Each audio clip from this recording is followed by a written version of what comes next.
का दिन है, आज धागा का दिन है। भाई बहन का आज नाता का दिन है। धागों से बने आज बहन का प्यार रे, धागों से बने आज बहन का प्यार रे। देखो ये रिश्ता दुनिया में अनमोल है। राखी का दिन है, धागा का दिन है। भाई बहन का आज नाता का दिन है।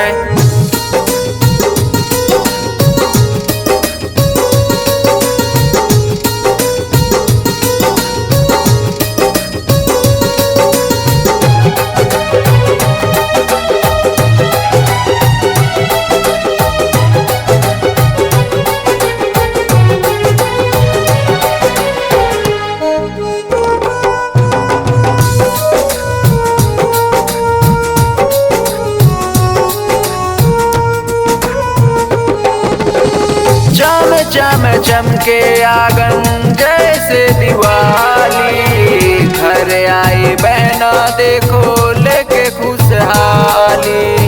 घर आई बहना देखो लेके खुशहाली। चम चम चमके आंगन जैसे दिवाली, घर आई बहना देखो लेके खुशहाली। आसमां में बादल छाए, चांद और तारे गाए। आसमां में बादल छाए, चांद और तारे गाए। चेहरा खिला है सबका जैसे कोई फूल है। राखी का दिन है, आज धागों का दिन है। भाई बहन का आज नाता का दिन है। राखी का दिन है, आज धागों का दिन है। भाई बहन का आज नाता का दिन है।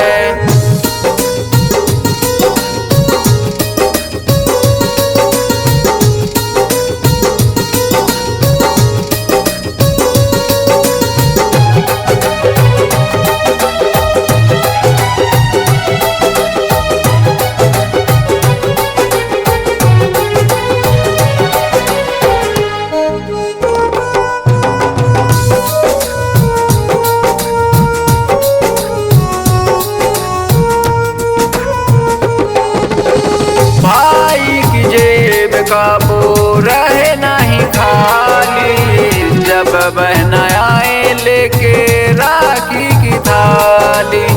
जब बहन आए लेके राखी की थाली। भाई की जेब काबू रहे नहीं खाली, जब लेके आए बहना राखी की थाली।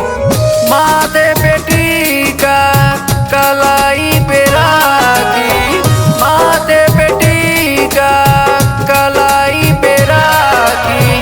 बांधी के बहना देती हमको दुआएं। राखी का दिन है, धागों का दिन है। भाई बहन का आज नाता का दिन है। राखी का दिन है, धागा का दिन है। भाई बहन का आज नाता का